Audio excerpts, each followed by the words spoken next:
Em 2025, o Congresso dos Estados Unidos aprovou e o Poder Executivo sancionou a Transparency Act, que determinou que o Procurador-Geral dos Estados Unidos disponibilizasse publicamente, em formato pesquisável e para download, todos os arquivos referentes ao processo contra Jeffrey Epstein.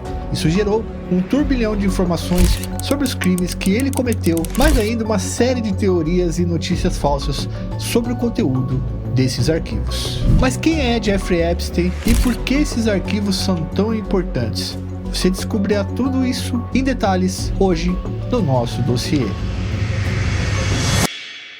Pessoal, esse dossiê é um dos mais difíceis que eu já fiz aqui no canal. É difícil porque ele tem a ver com poder e moralidade. É algo que acontece lá em cima, nas instâncias inimagináveis de poder que existe no mundo, não é só no país. E eu só consigo explicar tudo que a gente vai explicar para vocês se eu definir agora, nesse momento, o que é poder. Eu vou fazer isso sociologicamente através da obra Economia e Sociedade, é o nome do livro, de um grande autor e sociólogo chamado Max Weber, que eu indico que vocês leiam, inclusive. Vou pegar o livro dele aqui e vou ler para vocês o trecho direto da fonte. Prestem atenção, pessoal. Poder significa toda a probabilidade de impor a própria vontade numa relação social, mesmo contra resistências, seja qual for o fundamento dessa probabilidade. Sabendo o que é poder, o Epstein mexeu e promoveu atos inescrupulosos junto a homens com muito poder, seja na área científica, na área industrial, na área de tecnologia,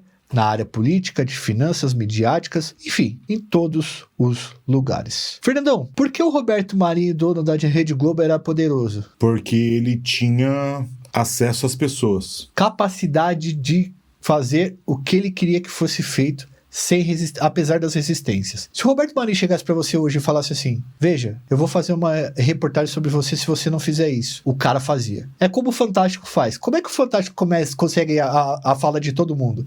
Ele chega pro cara e fala assim: ó, eu tenho uma reportagem para fazer sobre você. Se você não quiser falar, tudo bem, essa reportagem vai ao ar do mesmo jeito. Isso é poder. O Trump tem poder de colocar o exército dos Estados Unidos atrás de alguém, que é o exército mais poderoso do mundo. O Xi Jinping tem o poder de puxar a tomada do mundo e parar a produtividade. Poder, pessoal, é algo que todo homem almeja. Imagina a capacidade de um Bill Clinton, de um Bill Gates, de um Stephen Hawking de impor vontade sobre as pessoas, cidades e países. Pode falar assim: o que o Hawking pode fazer numa cadeira? Ele é um cara que tem o domínio da ciência que precisa em vários lugares. E ele vira uma autoridade. E o que ele fizer por escrito, para muitas pessoas vai ser acatado. Isso é poder. Isso é muito poder. E o Epstein era o cara que farejava e conseguia estar perto do poder e ser mais poderoso do que os poderosos muitas vezes. Epstein precisava de algo muito forte para ter poder sobre os caras que têm os maiores poderes do mundo. Ele queria impor suas vontades e conseguiu. E como que ele fez isso? A resposta está em arquivos e registros e eventos que ele organizou e, obviamente, coletou. Aqui nós fizemos um trabalho minucioso, o mais minucioso possível. Vamos mostrar as maldades e absurdos, mas também desmentir muitas fake news. Aqui vamos falar de monstros, do mal, mas também da capacidade humana de fazer coisas inimagináveis quando está fora dos holofotes. Já adianto que o Epstein é um mau caráter, sim, um monstro, e ele foi extremamente habilidoso para lidar com homens que o mundo respeita e que até os mais poderosos dos poderosos têm medo. A Adriana leu pelo menos 6.000 páginas das 3 milhões disponibilizada. Vários livros foram lidos. Fizemos o trabalho que, por exemplo, The New York Times está fazendo, mas óbvio que uma equipe muito maior e com muito mais recursos do que a gente. No fim, acho que a gente conseguiu tirar um pouco da essência de toda essa merda que foi jogada no ventilador. Aqui, você verá homens mostrados como bons que nem são tão bons assim. Pessoal, tenham em mente antes de começar esse dossiê: anjos não existem. Antes de adentrar a história, e para dar um toque de literatura na coisa, eu vou puxar uma frase escrita por William Shakespeare no livro A Tempestade, que foi escrito em 1610 e conta a história do naufrágio que inicia uma grave disputa de poder. Acompanhe comigo. Com o cabelo em pé, foi o primeiro a saltar gritando: o inferno está vazio e todos os demônios estão aqui. Hoje vamos falar sobre homens e demônios, e vocês vão perceber que realmente os demônios estão mais perto do que pensamos, e eles têm muito, muito poder no mundo que nós habitamos. Esse é o Dossiê, produto mais completo da iconografia da história, e vocês vão embarcar com a gente na história de Jeffrey Epstein. Odilon, roda a vinheta. Você levanta a mão, por favor. Você jura solenemente que o testemunho que você está prestes a dar no assunto agora será verdade e nada além da verdade? Sim, senhora. Eu não sabia que ficaria sozinha com ele. Pensei que ia morrer.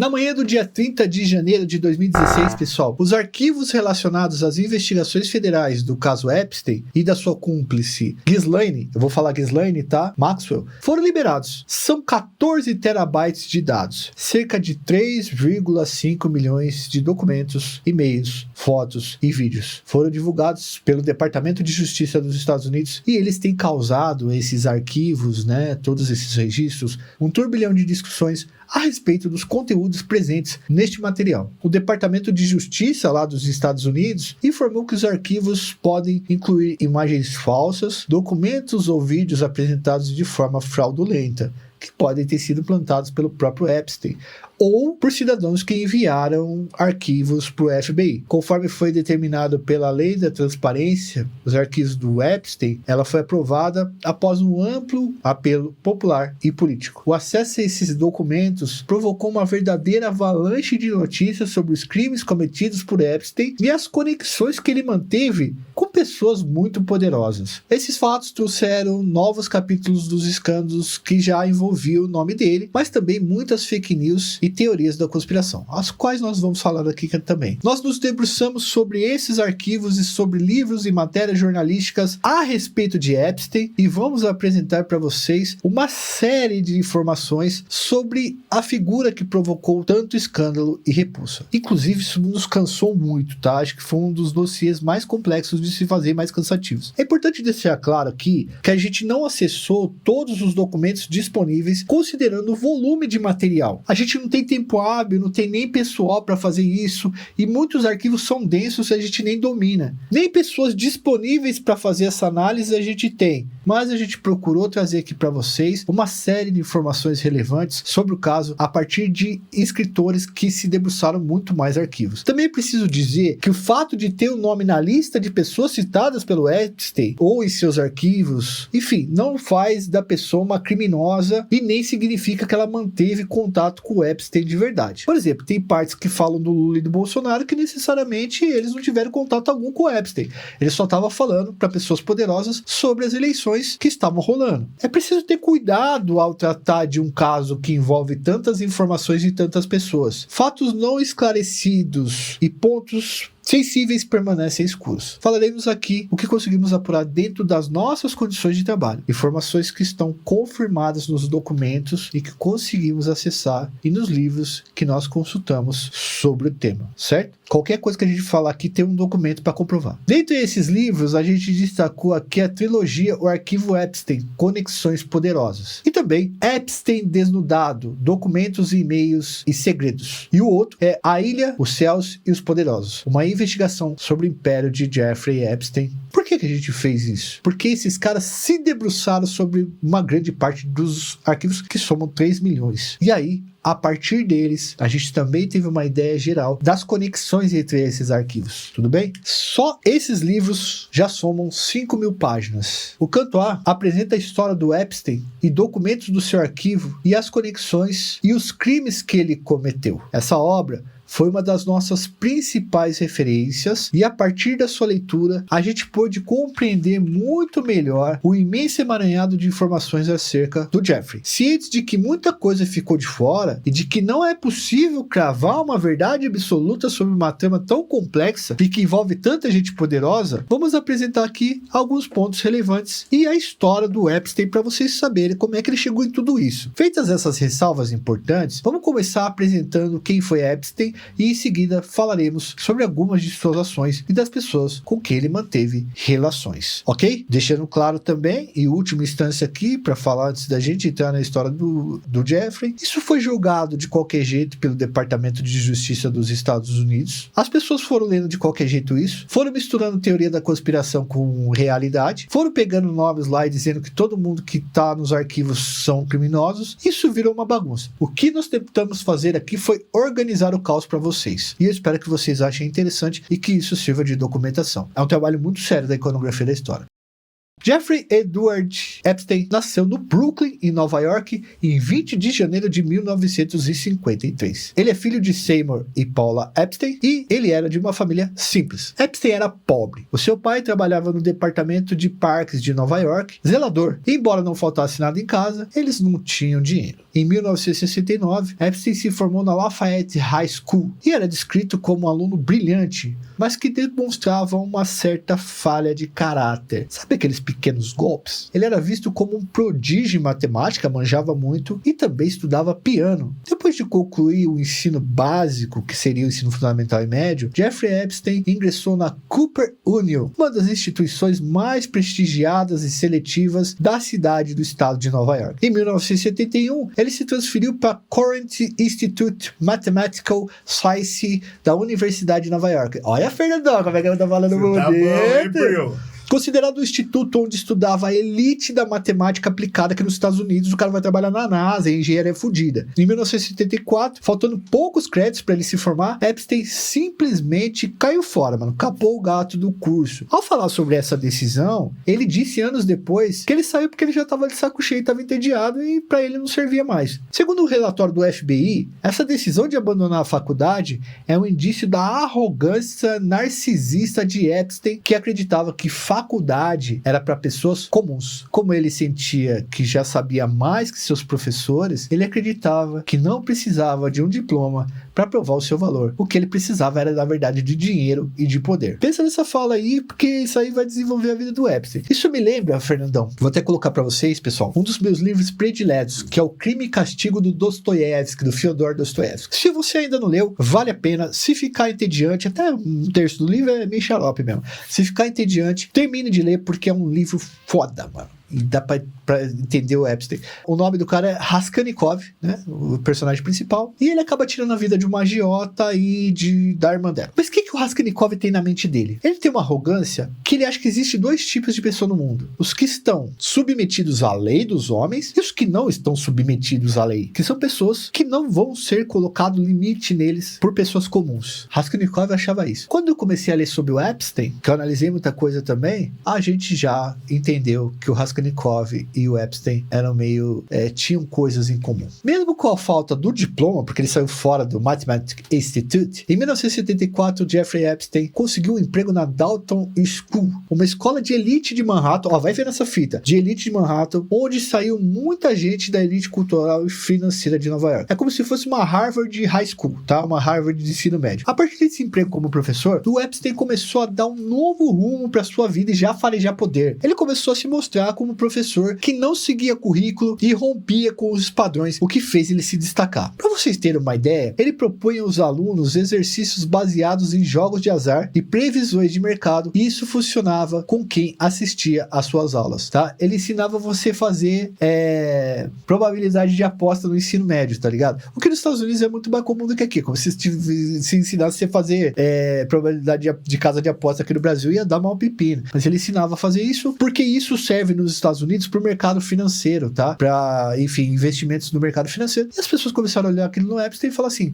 meu filho está tendo educação financeira com um cara que manja das coisas. Já que eram filhos da elite, os caras acharam que eles estavam sendo bem educados para fazer mais dinheiro. Além disso, ele mantinha relações sociais com os estudantes fora da sala de aula e chegava a flertar com as mães de alguns deles. Então ele era meio talarico também, tá? Na escola, o Epstein dedicava atenção especial aos alunos que eram herdeiros de bancos. Não só bancos, mas conglomerados de mídia, impérios imobiliários, setores financeiros, uma pá de fita. E aí ele ia se aproximando das famílias mais poderosas de Nova York. As matemáticas era o maior número de aulas, era o professor que eles queriam conversar em reunião. Usando essa estratégia, o Epstein conheceu Alan Ace Greenberg, presta atenção, que era CEO da Bear Stearns, um banco de investimentos conhecido por sua agressividade no mercado financeiro. Ganhava muito dinheiro, mas perdia dinheiro. Ele se tornou uma espécie de tutor do filho dele e durante uma reunião de pais, o Epstein aproveitou para fazer network e conversou com o CEO sobre o mercado financeiro. Em 1976, o Epstein pediu demissão da escola e mergulhou de cabeça no mundo financeiro. Aí que ele começa a crescer. Ele começou como assistente júnior na Bear Stearns, que ele conseguiu contato com o pai do garoto, mas logo foi galgando novas posições. Ele trabalhava 16 horas por dia, não hesitando em passar por cima dos colegas, usando seu domínio da matemática para criar modelos de operação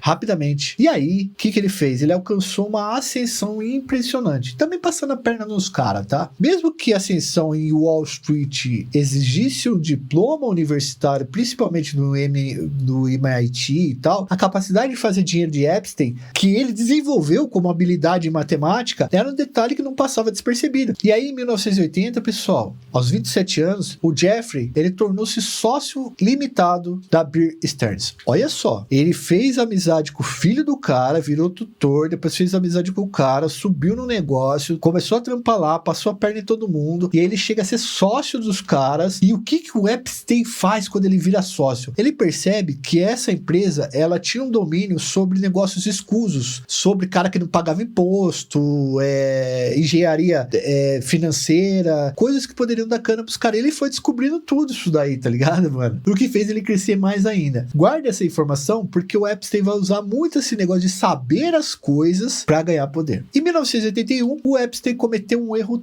técnico que fez com que ele fosse forçado a renunciar ao seu cargo. Depois disso, ele conheceu Steven Hoffenberg, que era CEO da Towers Financial Corporation, uma empresa de cobrança de dívidas que operava em um escritório na Park Avenue. Ele foi contratado para trabalhar como consultor de elite da empresa, criando empresas de fachada que faziam o Towers parecer muito maior do que era, para gerar confiança, para conseguir investimentos. A partir desse novo emprego, o Epstein passou a viver como bilionário, vivendo uma vida de luxo e dando seus primeiros passos para se tornar um predador que vai envolver ele em vários escândalos, em vários crimes que mais tarde a gente vai falar. Ele passou a contratar mulheres jovens como assistentes ou modelos para eventos da empresa e se deu conta de que a vida de luxo que levava e os ternos caros que usava o tornavam um indivíduo que não despertava qualquer suspeita. Ou seja, ninguém achava que ele era ladrão ou era um safado. Junto com isso, Epstein começou a construir uma imagem de espião internacional, deixando passaportes de diferentes nacionalidades à vista para quem quisesse ver. Basicamente, pessoal, o que ele fazia? Ele sugeria aos clientes dele que ele trabalhava para governos estrangeiros e usava isso para impressionar. Vou te falar como é que ele fazia. Ele chegava pro cara e falava assim: eu sei de alguns lugares para fazer investimento e sei o que vai acontecer mais pra frente. Por quê? Olha aqui meus passaportes, eu sou espião. Mais do que isso, todo mundo queria estar perto do espião, porque ninguém sabe o que espião sabe, tá ligado? E através de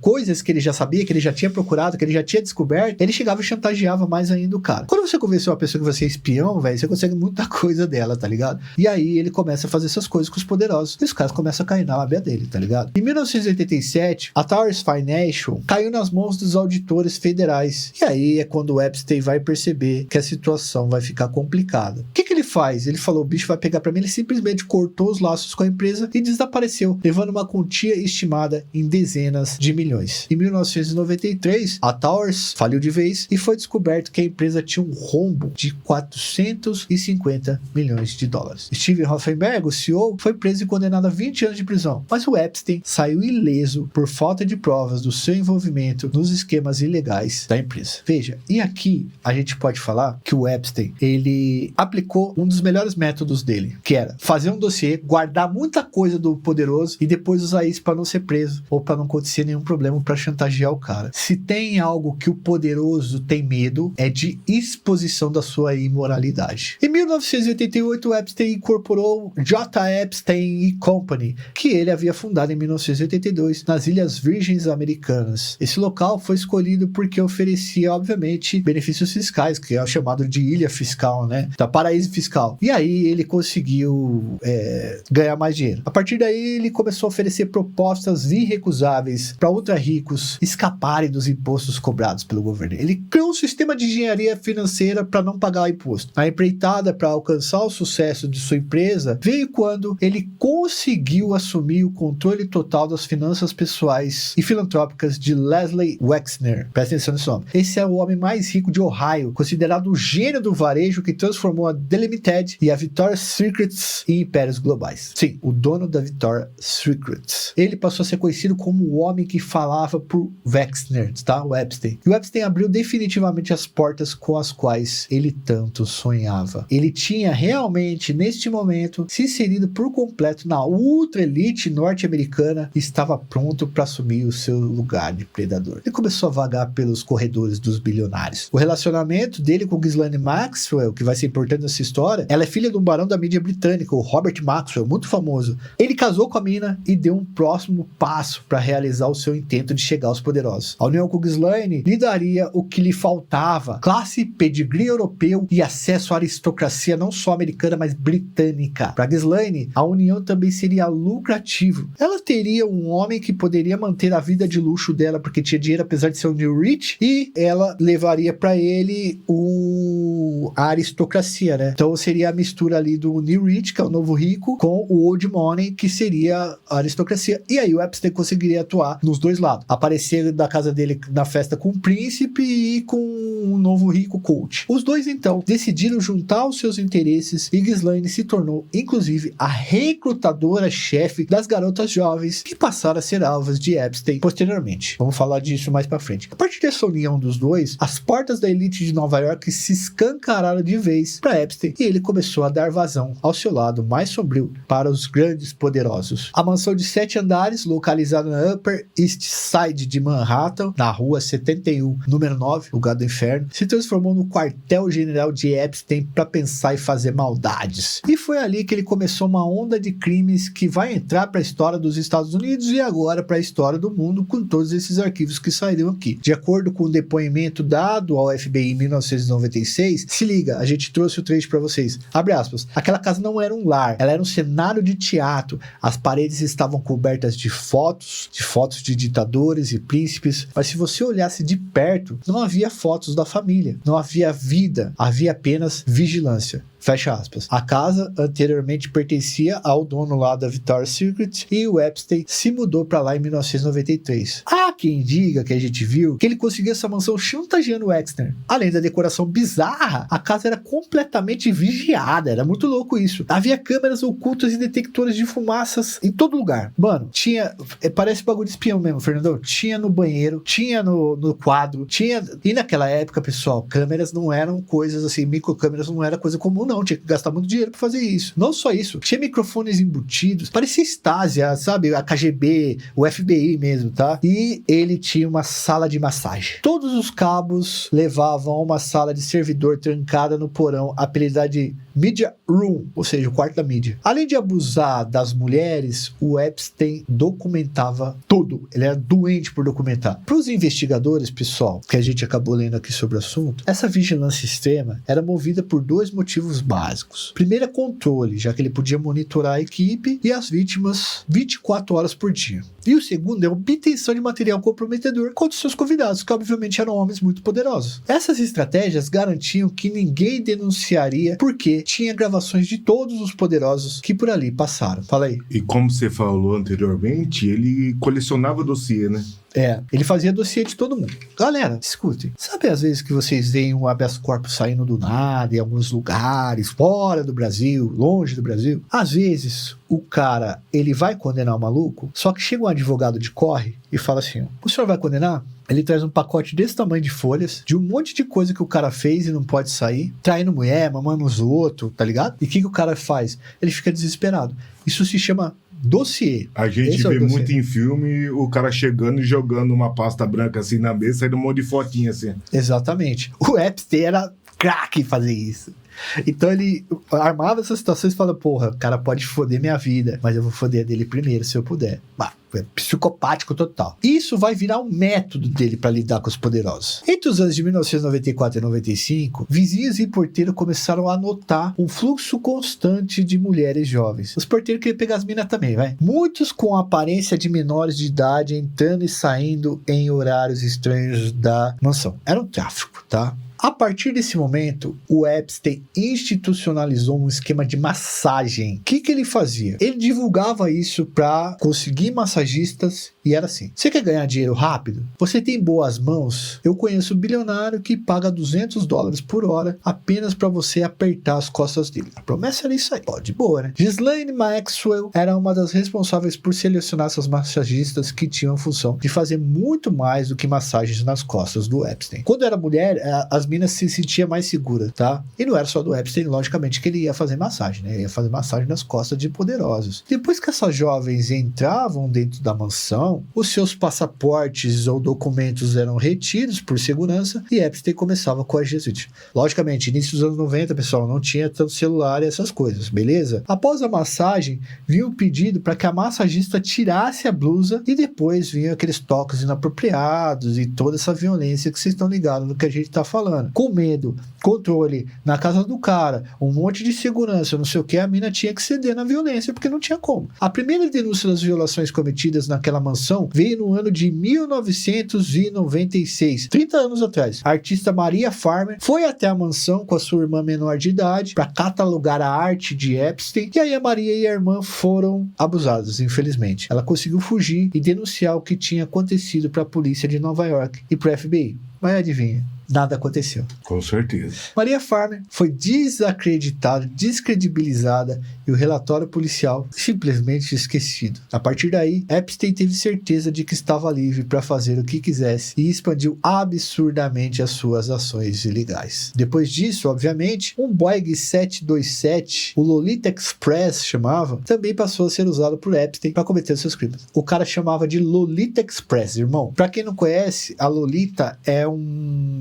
uma obra literária famosa e que uma jovem, bem jovem, criança praticamente, tem um relacionamento com um cara mais velho, bem mais velho, tá? Os caras vão colocando os finais em tudo, né? Bom, a 40 mil pés de altura não havia limites. Na aeronave que ele usava para transportar presidentes a príncipes, sultões, tá ligado? Ele também levou centenas de vítimas para fazer as coisas que ele fazia com elas. A principal testemunha do que acontecia na aeronave foi o piloto principal David Rogers. Eu acredito que seja assim que fala o nome dele. Seus diários de bordo se tornaram documentos históricos que mostram os abusos cometidos dentro do Lolita Express, ou seja, do Boeing dele. Pessoal, o avião seguia normalmente o percurso que ficou conhecido como Triângulo do Abuso, que saía de Teterboro, em Nova York, e passava por Palm Beach, na Flórida, e até St. Thomas, nas Ilhas Virgens. Além dessa rota, o Lolita Express, o avião dele, também fazia voos para a Europa, a África, também para o Novo México. No mesmo voo, havia vezes em que havia um passageiro, um cientista do MIT e 3 mulheres listadas como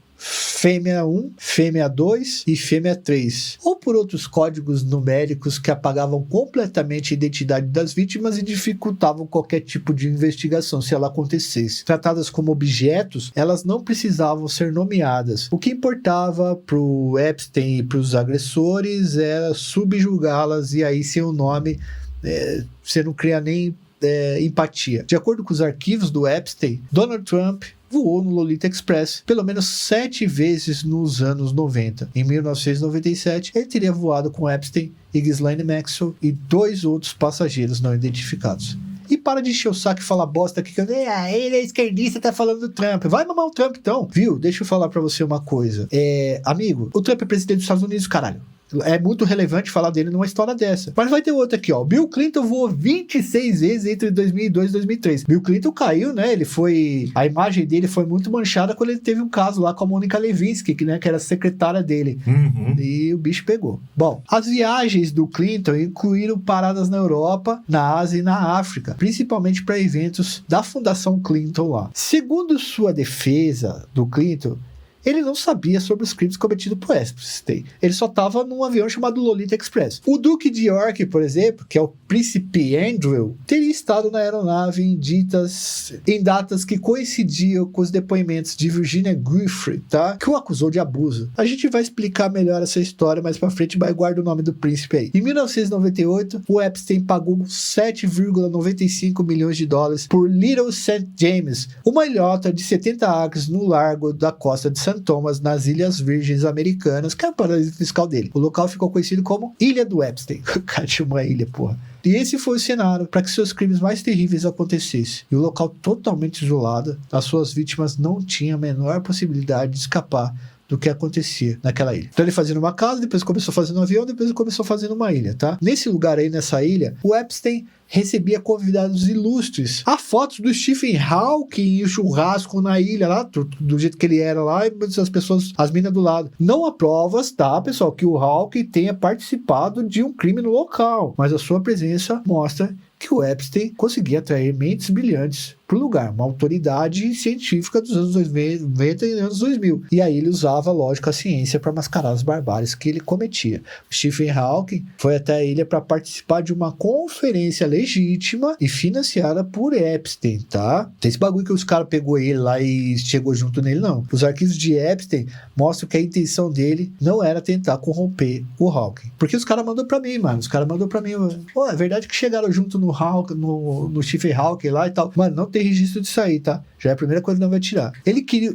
Fala. Uma pergunta, primo, não sei se você sabe responder. Já que é uma ilha separada, quem que é as autoridades policiais nisso? Mano, eu não tenho a mínima ideia. Deve ser segurança particular dele, porque se a ilha é dele, ele deve ter os seguranças particulares lá. E lógico que essa ilha deve pertencer a algum país, não é só em alto mar, por exemplo, nos Estados Unidos, e vira e mexe alguém deve ir fiscalizar lá. Mas no fim de contas, ele é o Epstein, né, mano? Se ele carrega o Bill Clinton e o Trump dentro do avião, quem que vai fiscalizar esse cara, tá ligado? Com certeza. Não tem nem coragem. O Epstein queria usar a presença do Hawking para silenciar as críticas de que ele passou a receber após a sua prisão, tá? Em um dos e-mails do seu arquivo, Epstein escreveu, abre aspas, enquanto eu tiver os Nobel a jantar da minha mesa, a polícia passará da porta de entrada, fecha aspas. Tá vendo? Hawking era poder. O que ele escrevia cientificamente, o Nobel tinha chancelado e as pessoas seguiam. É uma autoridade, é um poder científico dentro da ciência, tá? Bom, a presença de Stephen Hawking na casa do Epstein era um modo de dizer que as acusações de que ele era alvo eram fruto de tabloides. Afinal, ele se relacionava com o homem mais inteligente do mundo naquele período que era falado e financiava pesquisas de ponta em Harvard e MIT. E ele recebia grandes nomes da ciência, já que ele era o financiador. Joy Ito, então diretor da MIT, recebia em segredo doações e repasses do Epstein. Larry Summers, ex-presidente de Harvard, facilitou a inserção de Epstein na universidade em troca de doações a pessoas próximas. As suas ligações com o mundo acadêmico e científico eram bem amplas. Novamente, Epstein dentro do poder científico e do poder político. E ele começou no financeiro. Em 1993, Epstein comprou o Rancho Zorro, no Novo México. O local, pessoal, passou a ser usado como uma espécie de centro das obsessões científicas do Epstein, tá? Que ele tinha muito interesse nessa área também. Supostamente, ele teria confidenciado a cientistas que desejava transformar esse rancho em uma base para inseminação artificial, onde ele seria o doador genético para uma nova geração de seres humanos superiores. Mano, pensa numa coisa. O Epstein se achava tão perfeito que ele achou que ele deixasse o sêmen lá dele, ele ia reproduzir, os caras iam ter seres humanos perfeitos, tá ligado? Deus que me livre de outros Epstein nesse país e nesse mundo, tá ligado? E o Epstein, ele era fascinado pelo transhumanismo, que chama a ciência de aperfeiçoar a população com engenharia genética e inteligência artificial, algo considerado por muita gente uma versão moderna da eugenia, que seria, mano, uma limpeza de raça, tá ligado? Um bagulho desse jeito, que era o que os caras do bigodinho faziam, do cara do bigodinho, entendeu, mano? E ele é tipo um Thanos, tá ligado? Queria que metade da população fosse extinta e só ficasse as pessoas do... Tá, bom...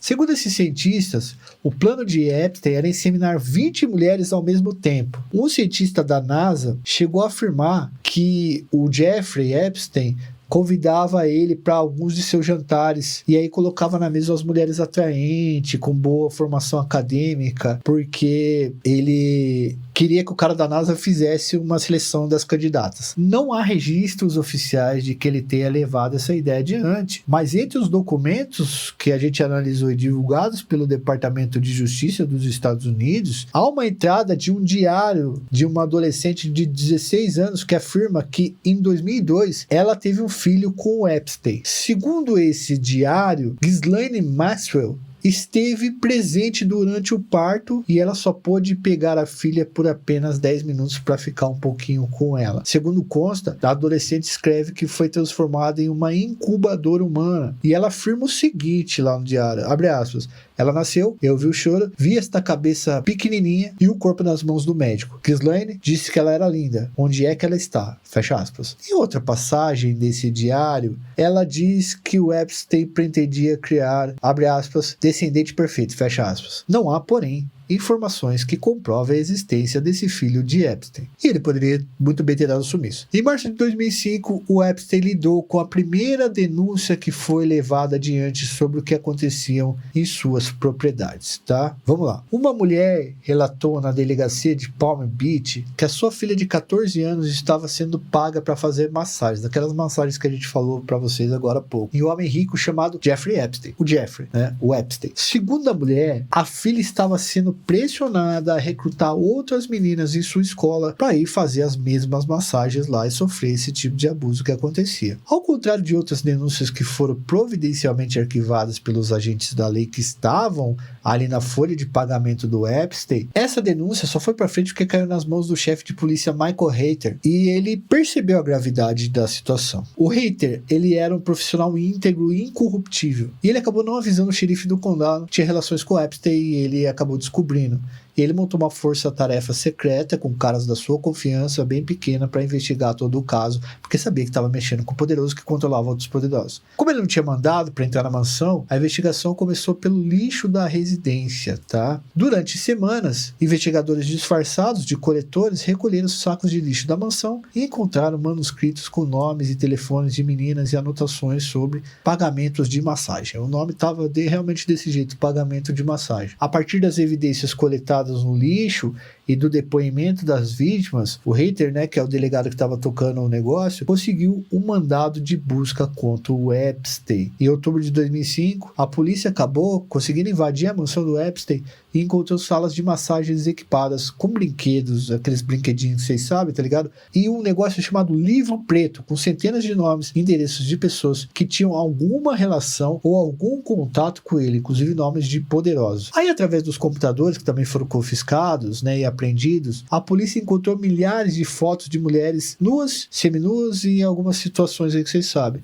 muitas delas menores de idade e provenientes de outros países. O que acontece é que o Reiter achou, né, o delegado achou que tinha conseguido pegar o Epstein, falou, agora já era. Mas a batalha judicial que se deu a partir daí foi terrível, terrível. As investigações acabaram ficando a cargo do FBI por envolver crimes de interestaduais, né, interesses estaduais e internacionais, porque ficou constatado que o Epstein estava envolvido com tráfico de menores, tá? Através de fronteiras, ou seja, pegando mina do México, do Canadá. Epstein foi acusado de comercializar dezenas de meninas, explorá-las e fazer outras coisas com elas, chegando a dar dinheiro para elas e coagindo elas a procurar outras adolescentes. Ele declarou que tudo aconteceu em sua casa e foi tudo consensual, que ele acreditava que todas eram maiores de idade, né? é quem fala para sua defesa. Alexander Acosta, o procurador federal do Distrito Sul da Flórida, ficou responsável pelo caso e, diante da quantidade de provas, a condenação de Epstein parecia muito certa. Mas vocês acham que aconteceu de verdade? Epstein tinha muito poder e controlava muita gente, tá? Influência e dinheiro ele tinha pra bancar equipe de advogados muito foda, pessoas capazes de destruir reputações pra conseguir defender cliente, os dossiezinhos que entregou pra um monte de gente. Bom, a equipe de defesa foi composta por um cara muito foda chamado Alan Dershowitz, tá? Que era professor de direito constitucionalista de Harvard, tá? E Kay Starrs, promotor independente que quase derrubou Bill Clinton no caso Monica Lewinsky. Tá? É só esse tiozinho aí. E o Jay Leftovsky, ex-conselheiro da Casa Branca, parceiro. Não tem os caras. E outra coisa, né? Nem sei se os caras chamou, se ele chamou e pagou os caras. Às vezes ele tinha umas coisinhas dos caras ali escondidas, né? Só uma pastinha. Só uma pastinha. Pô, cara. Tá aqui $1 milhão e tá aqui umas promissórias. O que são essas promissórias? Coisa que vocês devem pra mim, parceiro. Nossa, você é louco. De acordo com os documentos liberados, eles atiraram em todas as frentes. Contrataram detetives particulares para escavar a vida dos agentes do FBI que estavam investigando o cara e das vítimas. Investigaram promotores e enviaram as cartas ameaçando todo mundo, ameaçando processados por má conduta e tal. Fora os fixers. O que são os fixers? O fixer é uma figura nos Estados Unidos que muitas vezes o cara era agente secreto, era espião, e ele é contratado como fixer, que é o seguinte. O que é o fixer? Vamos supor que você, Fernandão, você é um astro de Hollywood. Não, do futebol americano. Você é uma promessa, já tem um monte de gente que investiu em você, não sei o que, você vale 100 milhões. Aí um belo dia você tá bebendo um goró, você tá com uma mina, você dá umas carteiradas de pó, uns raios, uns ratatá, uns pilim-pim-pim, pá! Você tá com a mina tem uma overdose. Ela morre. Isso pode ser um escândalo que pode acabar com a sua vida. Vai ter um fixer, que é um cara que vai fazer o serviço sujo pra você. Esses caras existem e eles são os caras que fazem o serviço. Vai sumir com o corpo da mina, vai matar mais 2, 3 caras e vai te bocosar, vai arrumar um cara pra assumir o teu BO e acabou. Então, primo, para ilustrar pros nossos inscritos, é igual o tipo John Wick 1 lá, que os caras iam lá, limpavam a cena do crime e ele ia lá, pagava com uma moeda de ouro. É exatamente isso, mano. É exatamente isso. Então a ficção tá baseada na verdade, então. O fixer é esse tipo de cara. Tem vários fixers famosos. Tem um Ray Donovan, uma série chamada Ray Donovan, que mostra o que o fixer faz. Maluco, é sinistro. E tem cara que sai da FBI, sai da CIA pra fazer esse tipo de serviço, tá? Eles usaram, por exemplo, pessoal, a influência política pra fazer reuniões privadas com membros do alto escalão do Departamento de Justiça de Washington. Lembrando que não seria interessante para algumas pessoas poderosas que houvesse julgamento público. Um dos documentos mostra uma reunião entre a defesa de Epstein e a promotoria, que é insinuado que ele seria o informante da CIA ou do Mossad, que poderia expor segredos de Estado caso o julgamento fosse levado adiante. Olha isso, mano, os caras chegou e falou assim, ele é da CIA e do Mossad, então Israel e Estados Unidos. Se vocês prenderem ele, pode vazar a informação, não é uma boa. Isso me lembra quando tentaram prender pela primeira vez o Miguel Ángel Félix Gallardo, que era o grande chefão lá do comércio ilegal de substâncias do México, e Miguel Ángel chegou pro cara e falou assim, mano, olha essa fita aqui. Ele apertou a fita, era o presidente do México conversando com ele e o governador de Sinaloa, que era padrinho do filho dele, ele é padrinho do filho do cara. Aí o delegado lá olhou e falou, puta que pariu, não dá pra perder esse cara. É muito poder, né? O bagulho. Muito poder, velho. Diante de toda a pressão, o procurador federal Alexander Acosta cedeu a um acordo de não processamento e foi assinado isso aí em setembro de 2007. E aí já era. O acordo continha os seguintes termos, Epstein se declararia culpado, apenas 2 acusações estaduais de solicitação das garotas de programa, e a investigação federal seria encerrada permanentemente. Ele ficaria apenas 18 meses na prisão. Na verdade, acabou cumprindo apenas 13. Segundo o acordo, Epstein registraria seu nome como um ofensor sexual e seria concedida imunidade total a ele a quaisquer potenciais conspiradores que tivessem atuado junto com ele. Isso significava que sua namorada Ghislaine Maxwell e qualquer outra pessoa que tivesse ajudado a aliciar meninas que foram levadas para suas propriedades estavam perdoados pelo governo federal dos Estados Unidos. É importante também dizer, pessoal, que esse acordo foi firmado sem comunicar as vítimas. Conforme a legislação americana, o acordo só poderia ocorrer se as vítimas concordassem, mas esse detalhe foi deixado de lado no caso Epstein e se foda. Em 2008, o Epstein foi enviado para uma prisão no condado de Palm Beach, mas ele ficou em uma cela privada com a sua própria equipe de segurança e foi liberado para sair para trabalhar. Durante 13 meses, Epstein saía da prisão em sua limusine com motorista particular, ia trabalhar em seu escritório no West Palm Beach e voltava para a cadeia apenas para dormir. Enquanto estava em seu escritório, ele recebia muitas visitas, inclusive de mulheres. Em 2009, Epstein foi colocado em liberdade com a certeza de que estava protegido de qualquer problema com a lei por causa do acordo que tinha feito. Mas esse acordo só era válido para a Flórida. As suas vítimas começaram a se articular em Nova York para que ele realmente fosse punido de alguma maneira. De volta a Nova York, o Epstein seguiu a sua vida patrocinando o projeto científico e buscando conexões com pessoas do alto escalão de poder, como se isso fosse uma forma de apagar os crimes que eles tinham cometido. As suas conexões com o príncipe Andrew, o duque de York da Inglaterra, fazem parte desse seu projeto de estar cercado de gente que ocupa as mais altas esferas do poder. A foto dos dois caminhando tranquilamente pelo Central Park passava a ideia de que se o filho da rainha da Inglaterra ainda estava ao lado do Epstein, não havia problema que outros membros da elite também estivessem. Filho da rainha, mano. Bom, nessa mesma época, pessoal, o Epstein teria feito um empréstimo de 15 mil libras para Sarah Ferguson, ex-esposa de Andrew, do príncipe, o que teria aproximado ainda mais o príncipe dele. A relação entre Epstein e Andrew se tornou um escândalo na família real e, no dia 17 de outubro de 2025, Andrew anunciou a decisão de não mais usar os seus títulos, incluindo o de Duque de York, recebido da sua mãe, a rainha Elizabeth II. Andrew também renunciou à ordem jarreteira, a mais antiga e importante ordem de cavalaria do Reino Unido, da qual era membro, por ser da nobreza e filho da rainha, Para entender por que ele fez isso, a gente vai falar da história da Virginia Giuffre, uma das vítimas de Epstein. Em seu livro Nobel Greer, a Virginia Griff, ela fala sobre o período em que esteve na casa de Epstein e afirma que temia morrer como escrava. Virginia diz que, dado momento ali, no aniversário especial do Epstein, ela teria sido aliciada pela Ghislaine e se tornou a favorita do magnata. Virginia viajava de mansão em mansão pelo Lolita Express, ou seja, pelo avião do Epstein, e teria estado com Andrew 3 vezes. Em uma delas, Epstein estaria junto com mais 8 jovens. Andrew sempre negou que isso tivesse acontecido, mas em 2022 firmou um acordo milionário com Virginia. No dia 21 de abril, Virginia colocou um ponto final nessa história e ela foi encontrada morta na casa de praia que havia comprado com dinheiro do acordo que ela fez com o príncipe. Outro nome que está presente na lista de Epstein e que tem gerado muita discussão é o grande magnata e filantropo Bill Gates. Além da relação em si, Bill Gates e Epstein, também é motivo de muitas críticas o fato de Bill Gates ter se aproximado de Epstein depois da condenação do próprio Epstein, já sabendo que o cara era. Segundo os e-mails que foram divulgados e a gente fez análise, a primeira reunião entre os dois aconteceu no ano de 2011, A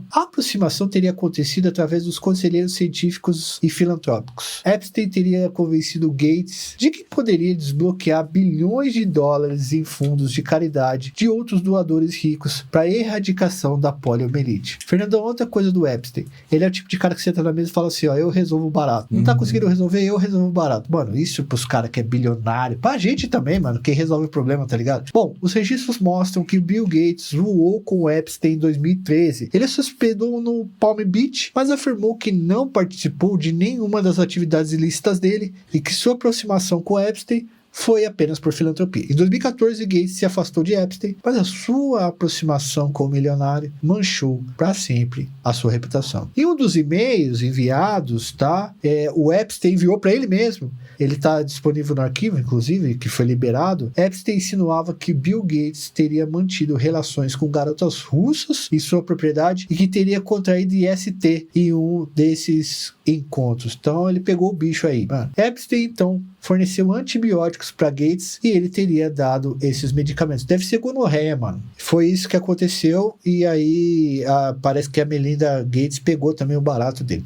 Sobre isso, Bill Gates afirmou, abre aspas, é factualmente verdadeiro que eu só estive em jantares, sabe? Nunca fui à ilha, nunca conheci nenhuma mulher. Então, quanto mais coisas vierem à tona, mais claro ficará que, embora aquele período tenha sido um erro, ele não teve nada a ver com esse tipo de comportamento, fecha aspas. Coitadinho do Bill Gates, não fez nada. E um dos e-mails de Epstein, ele acusa o fundador da Microsoft de ter abandonado uma amizade de 6 anos para preservar sua reputação. Eu faria isso também, tá? A hora de roubar, todo mundo rouba junto. A hora que cai... Outro nome que aparece nos arquivos é o de Leon Black, fundador da Apollo Global Management e um dos homens mais poderosos do lugar mais poderoso, que é Wall Street. Entre os anos de 2012 e 2017, Leon Black teria dado a Epstein 158 milhões de dólares. E foi essa quantia que o ajudou a manter sua vida de luxo, mesmo sem não ter novos clientes, depois de ter deixado a prisão. De acordo com a versão oficial, esse valor seria o pagamento de conselhos sobre impostos e planejamento patrimonial. Mas não havia contratos formais para esse tipo de trabalho realizado por Epstein. Vai saber por que ele deu 184 milhões de dólares, né? E nos arquivos constam 2 mensagens que sugerem que o Black participava de atividades ilegais que aconteciam na propriedade de Epstein.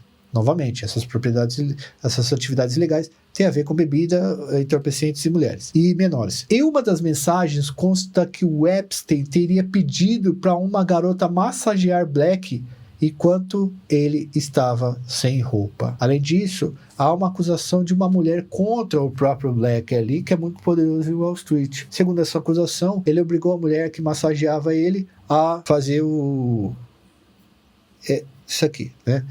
Leon Black nega todas as acusações e afirma que cortou relações com Epstein ainda em 2018, no meio de várias denúncias que estavam acontecendo contra ele. Outro nome que aparece nos arquivos é o do todo-poderoso Elon Musk, o homem mais rico do mundo. Musk enviou um e-mail para Epstein em novembro de 2012 e outro no final de 2013 para combinar uma viagem à famosa ilha de Epstein. O Elon Musk teria perguntado o seguinte, abre aspas, em que dia, noite, acontecem as festas mais selvagens da sua ilha, fecha aspas. Ele queria as mais selvagens, mas não há nenhum e-mail que confirme que o Elon Musk esteve realmente na localidade. Então é fake news se falar que é comprovado que ele esteve lá. Também aparece nos arquivos do Epstein o nome do presidente Donald Trump. E há quem diga que o Trump só liberou acesso aos arquivos depois de pesar o quanto isso poderia comprometê-lo, como figura pública. Epstein e Trump se conheceram na região do Palm Beach, na Flórida, que tinham propriedades e passaram a frequentar muitos eventos e viajarem juntos no Lolita. Segundo os documentos,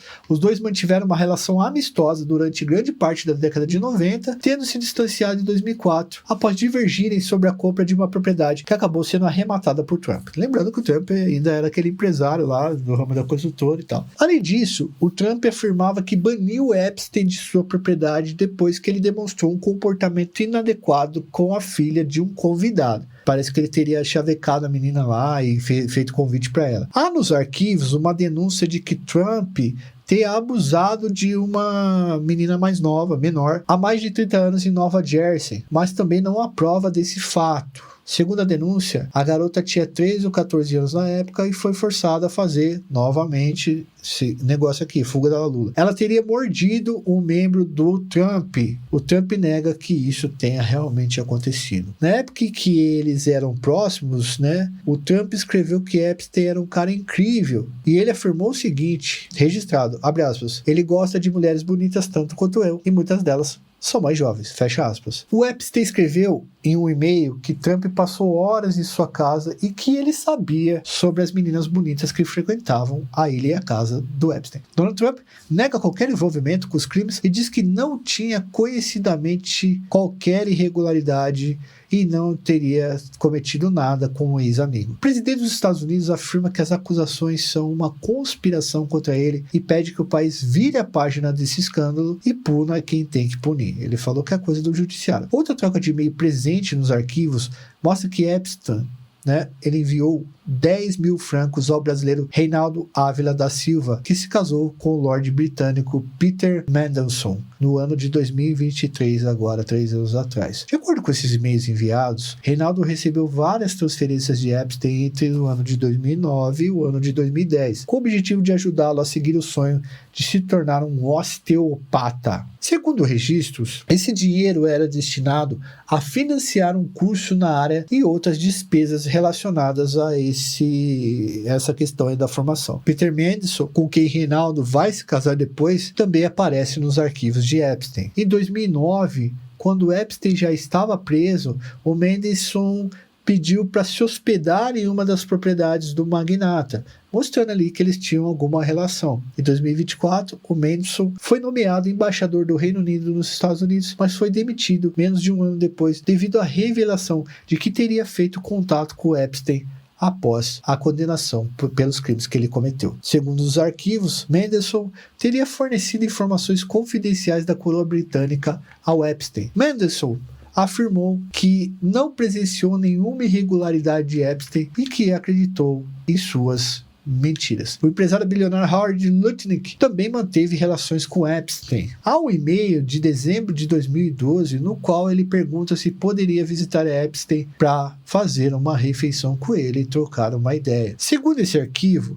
esse almoço teria acontecido no dia 23 de dezembro de 2012, mas esse Lutnick, que hoje é secretário do comércio do presidente Donald Trump, né, ocupa um bom cargo, afirma que nunca se encontrou com Epstein na vida e que isso é ilação, inventado. Esses encontros com poderosos vão acabar no dia 6 de julho de 2019, quando Epstein pousou seu jato em Teterboro, vindo da cidade de Paris, lá na França, e ele foi preso por agentes federais que o aguardavam. Parecia o fim da linha para Epstein. O acordo que ele tinha firmado foi quebrado por um juiz de Nova York e Epstein voltou a ser alvo da justiça. Pessoal, enquanto os agentes colocavam as algemas no Epstein, uma equipe do FBI vasculhava sua mansão em Manhattan para procurar documentos que serviram não só para provar os crimes do milionário, como seria uma espécie de seguro de vida para ele, já que havia muita gente poderosa comprometida com o Epstein e ele tinha como provar isso através dos arquivos. Um dos analistas forense que analisou os arquivos de Epstein afirmou, abre aspas, ninguém guarda tantos segredos em um só lugar sem esperar que um dia ele se torne a sua linha de defesa ou sua sentença final, fecha aspas. Não tem ideia, ou o cara usa isso para quebrar o sistema ou que o sistema quebra ele. Os arquivos traziam, pessoal, os muitos rostos das mulheres e meninas exploradas por Epstein e pelos seus cúmplices e amigos e chegados. As fotos vinham acompanhadas de uma legenda com a origem de cada uma das mulheres e a data do primeiro serviço que elas foram prestar de massagista pro Epstein e novamente de exploração, né, nesse caso aí que é crime. Esses materiais, eles provaram como era o esquema de planejamento de recrutamento dessas pobres vítimas e vigilância depois que elas estavam já na propriedade de Epstein e elas seriam exploradas ali por esses homens poderosos que eram organizados ali pelo Epstein e família. Depois que o tribunal negou que o Epstein pudesse pagar uma fiança, ele foi detido no Centro Correcional Metropolitano de Nova York, que é a cadeia das estrelas lá onde estava o P.Diddy, o Maduro e tal. O seu julgamento estava marcado para o verão de 2020, na noite de 9 para 10 de agosto de 2019. Epstein foi encontrado dentro de sua cela, não respirando mais e não pertencendo mais a essa terra, mas o nome dele continua. A versão oficial afirma que ele colocou um ponto final na própria história, tá? Sacou? Segundo a autópsia, ele teria passado a corda de cisão no pescoço e já era. Mas muita gente contesta essa versão. Há que diga que ele foi morto dentro da cela. Como que ele conseguiu uma corda, né? Na noite da sua morte, houve uma pane nas câmeras de segurança durante algumas horas e não há registro do que realmente aconteceu na cela. Brother, é muito difícil acreditar que ele botou ponto na própria história dele. Isso tem cara... Bom, mesmo assim, as investigações do FBI concluíram que ele tirou a vida. Nos arquivos que agora foram divulgados, há registro do momento em que Epstein foi encontrado morto na cela. Claro, existem teorias que falam que o Epstein estaria vivo em Tel Aviv, lá na capital de Israel. Uma foto que circulou nos últimos dias reviveu essa possível hipótese, mas ficou provado que ela foi gerada por IA. E muita coisa está sendo gerada por IA. O Epstein deixou um espólio marcado por residências luxuosas, 2 ilhas privadas no Caribe e quase 380 milhões de dólares em dinheiro e investimentos, dinheiro guardado em investimentos. Um patrimônio estimado em 600 milhões de dólares, tá? Ele deixou também muito mistério em torno do seu nome, uma imensidão de arquivos que mostram as suas relações com homens poderosos de diferentes locais do planeta e uma longa lista de violações cometidas principalmente contra mulheres. Em 29 de dezembro de 2021, Ghislaine Maxwell foi considerada culpada pelos crimes de conspiração para aliciar menores e viajar para se envolver eles em atos ilegais, tá? Essas condenações da Ghislaine também se configuraram como comércio comércio ilegal humano. Basicamente tráfico, tá? Assim, que a gente não pode falar normalmente isso daí, de menores. Em 2022, ela foi condenada a 20 anos de cana. Muita gente se assustou por ser pouco tempo. Segundo a argumentação final do procurador federal do caso, ele falou o seguinte, abre aspas, Ghislaine não foi apenas uma cúmplice, ela foi a arquiteta da normalização. No tribunal, ela não lutava apenas por sua liberdade, mas também pela manutenção de um estilo de vida que dependia inteiramente da exploração do próximo. Fecha aspas. Ghislaine Maxwell apresentou Epstein a muitos de seus amigos ricos e poderosos. Então ela que foi uma das pessoas que conseguiu construir essa rede de network. Network e rede é quase a mesma coisa. Mesmo depois que o relacionamento de Epstein e Maxwell terminou, ela continuou trabalhando junto com ele, sendo sua cúmplice como sempre foi. Em uma entrevista no ano de 2003, Epstein a descreveu como a sua melhor amiga. Segundo os promotores, cabia a ela preparar as meninas para serem abusadas por Epstein. Já sua defesa afirma que ela estava sendo usada como bode expiatório dos crimes do magnata após sua morte. Depois da sua condenação, Maxwell disse, abre aspas, o maior arrependimento da minha vida foi conhecer Jeffrey Epstein. Espero que a minha condenação, juntamente com o meu duro encarceramento, as ajude a conscientizar. Fecha aspas. Com o furor provocado por novos arquivos que foram liberados, muitas reputações estão sendo colocadas em xeque, tá? E não só nos Estados Unidos, no mundo inteiro. Na Eslováquia, Miroslav Lajčák renunciou ao posto de assessor de segurança nacional após a notícia de quando ele era chanceler do país dele, ele trocou mensagens com o Epstein em relação a mulheres. Na Noruega, a princesa Mette-Marit, futura rainha e esposa do príncipe herdeiro Håkon, teve a reputação afetada pela revelação de centenas de e-mails íntimos trocados entre ela e Epstein de 2011 a 2014, momento em que ele já tinha sofrido a sua primeira condenação. Quer dizer, o cara ainda era talarico das ideias, talarico de príncipe, as ideias. Autoridades norueguesas abriram investigação contra o ex-primeiro-ministro Thorbjørn Jagland, acho que é isso como fala, por suspeita de corrupção agravada ligada a seus vínculos com Epstein, além da diplomata Mona Juul e de seu marido Therese Rod Larsen, por possível cumplicidade aos fatos com o Epstein. Os investigadores analisam a relação de Jagland com Epstein na época em que ele presidiu o Comitê do Nobel. Olha só, ele presidiu o Comitê do Nobel e exercia cargo de secretário-geral do Conselho da Europa. Juul, cujos contatos com Epstein remontam o período de que ele atuava no Ministério das Relações Exteriores, deixou a embaixada da Noruega e da Jordânia. O ex-secretário do Tesouro Larry Summers deixou a presidência da Universidade de Harvard antes da divulgação dos documentos. Esses são alguns exemplos de como os arquivos de Epstein estão passando como um rolo compressor na vida de muita gente poderosa. Nomes brasileiros também aparecem nos arquivos do Epstein. Além do brasileiro Reinaldo, que a gente já citou aqui, tá? A brasileira Marina Lacerda aparece como uma das vítimas, inclusive, do Epstein. Os abusos aconteceram quando ela tinha 14 anos, segundo os documentos lá, tá? Marina era identificada nos documentos do processo contra Epstein como a vítima menor 1. Ela afirmou ter conhecido Epstein em 2002 através de uma amiga.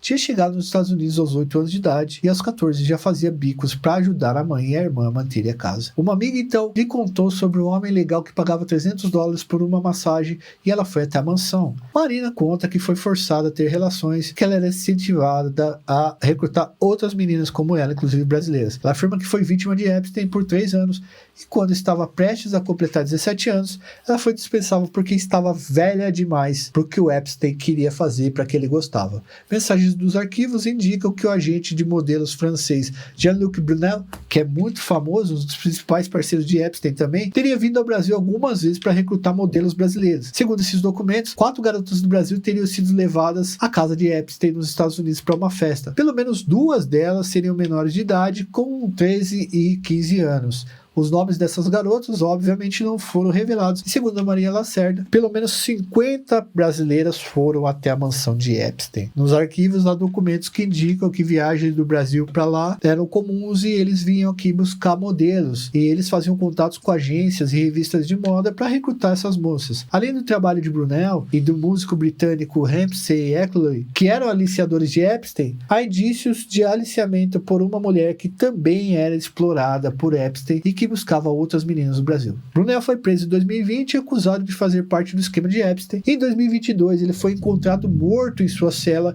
e, segundo autoridades, ele tirou a própria vida, como aconteceu com Epstein. Nos arquivos é possível encontrar várias mensagens de referência das mulheres brasileiras falando sobre objetificação com que as brasileiras são apresentadas como se estivessem expostas num catálogo para Epstein escolher. É como se os caras vissem as brasileiras apenas como prostitutas que eles teriam que levar para lá, e aí você teria um catálogo para escolher essas mulheres. Por exemplo, o nome da Luciana Gimenez aparece em 4 arquivos do Epstein. Os arquivos são extratos de transferências bancárias em nome de diversas pessoas, dentre eles a apresentadora. Luciana Gimenez gravou um vídeo esclarecendo o que ocorreu e reforçando que nunca conheceu Epstein e jamais recebeu qualquer valor dele. No vídeo, ela afirma que entrou em contato com o Banco de Nova York, no qual ela não tem mais conta, e eles explicaram que enviaram extratos de todas as pessoas que fizeram movimentações bancárias no período solicitado pelo FBI. Luciana Gimenez chamou a atenção em seu vídeo para o cuidado que precisa ser tomado em divulgar informações na internet para que pessoas inocentes não tenham a reputação manchada por notícias falsas e interpretações errôneas. Por que isso está acontecendo direto aqui? Gente, sou eu, Luciana Gimenez, e eu estou vindo aqui para contar exatamente o que vem acontecendo comigo. Primeiro, vocês já me conhecem, eu tenho 25 anos de televisão, todo mundo me conhece, todo mundo sabe da minha vida, da minha dedicação aos meus filhos. Dito isso, eu tenho repúdio, ódio, nojo desse cidadão que se chama Jeffrey Epstein. É um cara repugnante, um cara que mantinha pessoas em cárceres privados e outras coisas que a gente nem sabe, uma coisa horrorosa. Vou explicar direitinho o seguinte: esses documentos que nós estamos tendo acesso, no caso, esses documentos bancários, foram requisitados pela Justiça Americana para o Banco Deutsche Bank, nesse caso. O Banco Deutsche Bank pegou todos os documentos que eles tinham dos dias tais que foram requisitados, eles pegaram os papéis e mandaram para a Justiça Americana, que por si pegou os documentos e tornaram isso público. E lá está meu nome. Esses documentos são documentos referentes a todas as movimentações das pessoas que tinham conta neste dia, neste banco em 2019, eu inclusive. Não é que são contas do Jeffrey Epstein, eu acredito que devam ter também contas de pessoas suspeitas, mas esses documentos são de todas as pessoas que fizeram transações aleatórias neste banco, neste dia, em Nova York. Entenderam? Mais uma vez, eu chamo para todo mundo que tem um canal na internet, que hoje em dia todo mundo tem voz, para que você haja com responsabilidade. Porque dessa vez fui eu. Outra vez pode ser você, pode ser o seu amigo, pode ser sua mãe. Isso tem que terminar. As pessoas têm que ter responsabilidade pelo que elas falam. Obrigada. Outro nome citado foi o de Ike Batista, que virou um dos homens mais ricos do mundo. Epstein teria interesse em fechar negócios com o empresário e teria enviado Ian Osborne para conversar com ele no ano de 2012. Luma de Oliveira, que na época era esposa do Ike Batista, também é mencionada nos e-mails nos quais Epstein fala sobre o seu interesse em mulheres brasileiras. Mas nenhum dos dois chegou a se encontrar com Epstein, bom que a gente deixe isso claro. O ex-presidente Jair Bolsonaro aparece em 62 ocorrências dos arquivos. As menções aparecem em conversas com Epstein sobre as eleições do Brasil. As conversas mostram o apoio de Bannon a Bolsonaro. Isso, normal, tá, pessoal? A gente só tá citando aqui porque ele falou do Lula também em um momento, falando do Bolsonaro, inclusive, das eleições, porque o Bannon era de extrema-direita e é um cara que mexe com as eleições. E era interessante para os caras saberem disso. Em uma conversa com o Epstein, Bannon escreveu, abre aspas, Bolsonaro acabou de ser esfaqueado no Brasil, fecha aspas. Em resposta, o Epstein falou para ele, abre aspas, antes ele do que eu, fecha aspas. Porra, é foda o Epstein, mano. Tá tirando mesmo. Lula aparece em 61 ocorrências. Ele é mencionado nos arquivos e conversas entre Epstein e o linguista Noam Chomsky. Até o Chomsky nessa parada, cuja relação com Epstein tem sido bastante criticada. Chomsky menciona em suas mensagens a prisão de Lula e afirma que esteve no Brasil com a esposa e visitou Lula na carceragem da polícia em Curitiba, onde o Lula estava preso, em cana. Apesar de ter circulado notícia de que Epstein teria conversado com o Lula por telefone junto com o Chomsky, ficou provado que não houve conversa nenhuma, mas isso vai ser usado politicamente. E o FBI concluiu a investigação do caso Epstein, afirmando que havia amplas provas de que ele controlava uma rede e de que ele realmente fez isso daí com as meninas. Segundo a promotoria, os documentos incriminavam apenas Epstein e Ghislaine Maxwell. e não os outros poderosos todos que aparecem no bagulho. E para encerrar nosso percurso pela história, vale falar sobre algumas notícias falsas e informações não comprovadas pelos documentos liberados. Depois a gente vai ensinar vocês de como procura os arquivos no sistema do Departamento de Justiça dos Estados Unidos. Então fica com nós aí, malandro. Quem tá com nós até agora, fica com a gente. Mas antes disso, eu gostaria de fazer um pedido para vocês. O dossiê é um produto caro para se fazer. Para você ver, a gente já analisou mais de 5 mil páginas, 6 mil páginas. E a gente só consegue manter esse dossiê a partir do Apoia-se. É o dinheiro do Apoia-se que banca o dossiê. E tem uma edição melhor feita, essas coisas e tal. E aí, o que acontece? Se vocês nos ajudam no Apoia-se a partir de R$2, os dossiês ficam cada vez melhor, porque a gente pode pagar pessoal, a gente pode despender mais tempo, porque o que acontece? Quanto a gente gasta muito tempo para fazer isso, investe muito tempo para fazer dossiê. A gente poderia estar fazendo 20 vídeos e ganhando mais dinheiro, inclusive, mas a gente quer sempre trazer esse material. Então, se você puder ajudar no Apoia-se, considera isso. Tenho R$2, R$5, R$10, quero virar assinante dos caras, porque eu vejo bastante vídeo dos caras e tal. Considere isso daí, porque vocês vão ajudar muito que a gente faça um trabalho muito melhor aqui. Uma dessas informações mostrou até o número do documento, tá? E a gente foi atrás disso. É o documento EFTA 00147661. Diz que o FBI entrevistou uma suposta vítima de violação por parte do George W. Bush, né? O ex-presidente dos Estados Unidos. E esse documento não consta na lista de arquivos liberados, tá? Tampouco a lista com os nomes de George Bush. Então esse arquivo nem existe. Consequentemente, as informações terríveis que envolvem esse episódio não podem ser comprovadas. E que afirmações são essas? Olha que bagulho louco. A primeira é de que um iate do Epstein, ele tinha levado um afro-americano desses de filme adulto e teria feito com que o cara afro-americano tivesse relações com mulheres loiras até elas sangrarem. Depois disso, ele teria sido violado por Bush e depois teria sido vítima de um sacrifício no qual os caras cortaram os pés do cara com uma lâmina. Meu Deus do céu, cara. O pessoal também, eles fazem cada coisa. Não tem comprovação disso, tá? Não tem esse documento de comprovação e tal. Outra afirmação relacionada a esse caso é de que nesse momento o iate teria acontecido ali, nesse momento do iate teria acontecido, enfim, os caras teriam tirado a vida dos bebês e depois tinham retirado coisa de dentro dos bebês e comido, tá? Pelo amor de Deus, eu não sei nem falar isso aí sem cair o vídeo. Essas informações fizeram voltar a ser compartilhado no vídeo de 2009 da modelo mexicana Gabriela Rico de Menes, que grita em frente a um hotel de luxo no México que as elites praticam canibalismo. Comer carne de gente. ¡Humanos! ¡Asquerosidad! ¡Comieron humanos! Yo no estaba enterada de nada. Que había, o sea, de los asesinatos sí, pero que habían comido humanos. ¡Humanos! Nos dois documentos que citam algo relacionado a isso, não há nenhuma comprovação dessas acusações. Além disso, nas 51 ocorrências dessa palavra, o que se vê são apenas resumos de notícias, um programa acadêmico e e-mails sobre um restaurante chamado Canibal, que o cara foi comer lá, que era um restaurante que servia carne. Além disso, o FBI investigou a denúncia e constatou que ela veio de um homem desempregado que nunca teve contato com o Epstein. A teoria de que a pandemia de Covid foi criada por uma elite global e de que os arquivos de Epstein confirmavam também é falsa.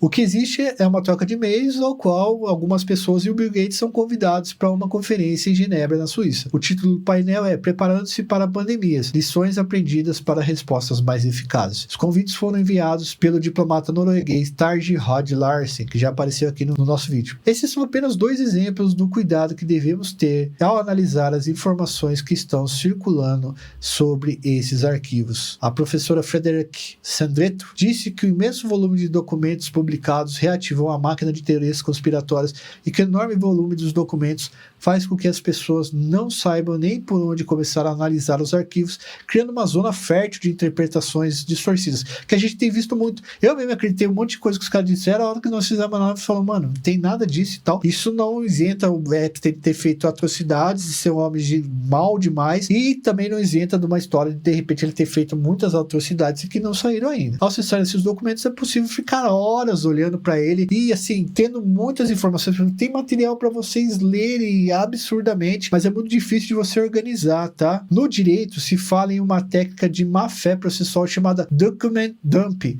e esses arquivos se assemelham a essa técnica, porque você solta tudo junto, você solta tudo bagunçado, e aí você não sabe o que é que, e isso vai ser usado contra o Trump, isso vai ser usado na política aqui no Brasil e um monte de lugar, tá? Document dump pode ser traduzido como despejo de documentos. Então, fazer uso do document dump, né, nessa prática, seria soterrar o processo de documentos aparentemente inúteis que atrapalham a conclusão do processo, tá? E cria esse monte de teoria da conspiração, porque é realmente impossível você analisar tudo, são mais de 3 milhões de páginas. A impressão que se tem ao navegar por esses arquivos é essa: os documentos importantes ficam perdidos no meio de um monte de material, não diz nada, não tem ninguém para organizar isso. De nossa parte, vale registrar que os crimes de abuso e um monte de coisa que ele fez já são graves o suficientes para causar repulsa e para buscar punições a todos os envolvidos.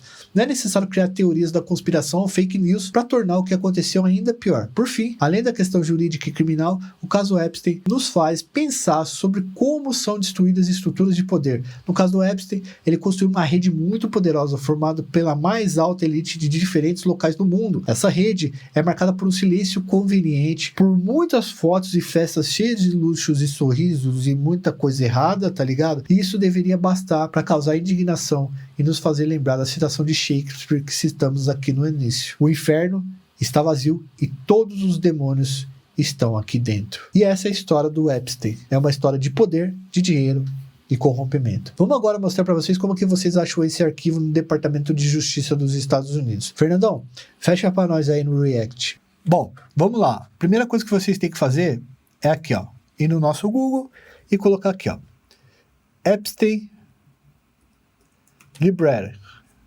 Já tem aqui. Vocês só vão clicar aqui e já era. Então vai aqui, ó, Departamento de Justiça dos Estados Unidos, você vai clicar aqui. E aí no caso aqui, eu não sou um robô, para você poder analisar. Tem mais de 18 anos, porque o bagulho é louco. Tem mais de 18 anos, verificado. E aí você vai criar aqui, ó. Você vai abrir aqui uma pasta de search, e aí você vai jogar o nome que você quiser ver. Então você vai jogar aqui, ó, Bill Gates. Aí vai ter aqui todo lugar que sai o Bill Gates. Eu tô falando para vocês que é complexo de analisar isso aqui, porque tá tudo jogado, né? Document dump. Então você vai clicar, vai abrir, ó, e vai ter aqui as coisas que tal. Mas não explica e tal, é um baita no trabalho, você não sabe quanto trampo dá. Vamos jogar aqui também, ó, que a Luciana Gimenez, ela se defendeu. Luciana Gimenez. E aí vai dar aqui, ó, os extratos que foram do banco lá, que foi todo mundo que foi depositado. E é basicamente isso daqui, ó. Eike Batista. Mas é aquilo que a gente falou, pessoal. Vocês têm muito material para procurar, mas é aquela coisa, material bagunçado. Olha lá, tem foto aqui sobre Porsche, essas coisas. São reportagens, parece que o Epstein pesquisava a vida dos caras bastante também. Então, como ele era um dos caras mais ricos do mundo, ele era bastante pesquisado. E aí vocês podem fazer isso aqui e dar uma analisada. Tá tudo em inglês, né? Que é a língua nativa do Epstein. E pode fazer isso aí, certo? Só para vocês souberem aí da onde que a gente tirou todas essas informações. A gente fez a análise, mas é muito documento. Bom, é isso, pessoal. Deixa seu like, se inscreve no canal, ativa o sininho, ajuda a gente no Apoia-se. Novamente eu falei pra vocês que é importantíssimo vocês ajudarem a gente no Apoia-se, porque é quem banca o dossiê e esse trabalho sofisticado e, enfim, aprofundado. Também, se possível, vira membro do nosso canal para ajudar a gente a produzir cada vez mais, cada vez melhor. Um forte abraço, fui, valeu. Até uma próxima.